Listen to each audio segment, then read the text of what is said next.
What's up everybody, Jason Page here. Welcome back to another video. In this light painting video, we're gonna talk all about liquid chalk markers and how you can use these on your Plexiglas light painting brushes to create some really cool colors and textures in your images.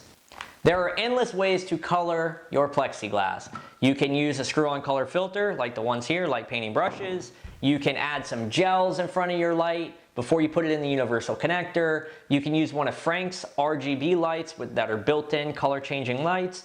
You can do things like color them with Sharpies and things like that. But what I really love about these liquid chalk markers is that it is very easy to put on and also remove from the plexiglass. When you're using something like a Sharpie marker, they go on real easy, but they can be a pain in the neck to remove from your plexi.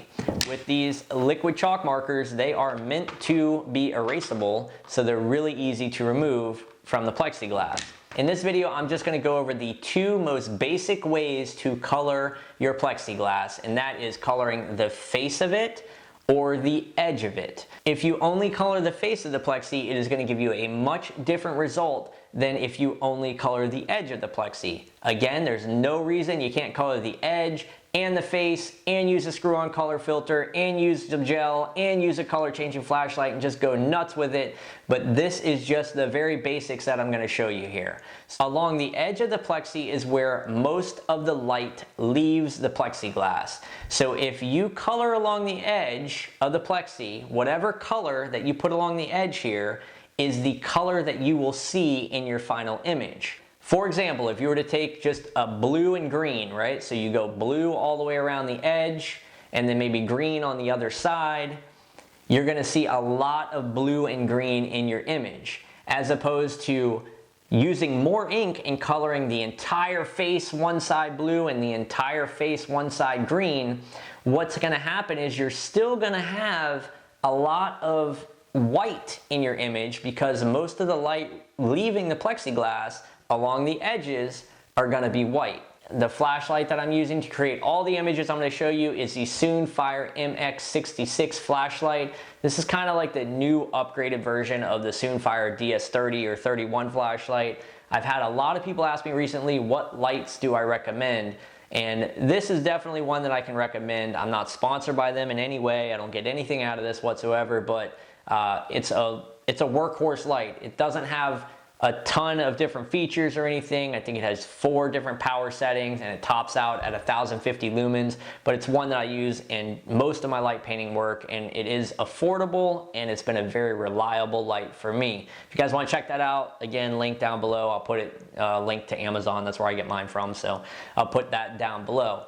I attach that via the universal connector to all the different Plexiglas light painting brushes. The settings that I use were ISO 100 at f16 shooting on bulb mode. I'll show you the Plexiglas, how I colored them, and the images that I created with them right here.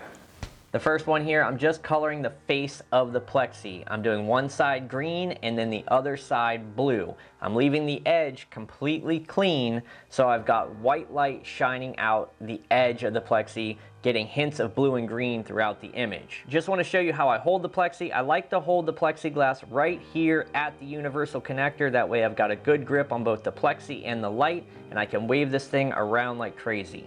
This is creating the first one now. Again, the face of this is painted, the edge is completely clean, just waving it around, holding real tight at the universal connector, and this is the image it creates. As you see, a lot of white light in this one because it's coming out the edge that's unpainted. On this one here, I just colored the edge of the plexi and left the face completely clean. I did blue on one side and a little at the top, and then switched over to green and did green all the way down the other side. Just moving this one around through the frame, there's no real rhyme or reason to the way I'm moving the light, just creating these abstract designs within the frame. You see here, there's a lot more color in this one, and again, that's because I colored along the edge of the plexiglass. On this one here, I'm using the diamond plexiglass, and I'm doing a combination of coloring on both the face and the edge of the plexiglass. So I've got the triangle shape there in the middle, and then I've also put some blue and pink along the edges as well. And here we go, just waving this thing around through the frame. Again, these abstract shapes are just the very tip of the iceberg of what you can create with these colored plexiglass. You can add this into all kinds of different light painting work. I really like the combination on this one of painting the edge and a little bit on the face, and I like the texture and just how it all blends together. I thought this one came out really nice. And finally here I have the etched leaf plexiglass. I did pink on one side, blue on the other, and then as you see there I did the yellow on the etched part of the leaf. Just waving this one around randomly through the frame here, and as you can see, because I'm holding real tight at the universal connector, I can really wave this thing around and not have any concern of the light or the plexi going where it shouldn't be going. I really like the way this one came out with those pink highlights and then almost like the goldish yellow in the middle of it that was painted on the etched part of the leaf. Thank you guys very much for watching. If you enjoyed the video, please do thumbs up down below. Any questions or comments, put them down in the comment section, and if you haven't subscribed yet, hit the subscribe button down below. Thank you guys very much for the support, and until the next video, get out there and get creative.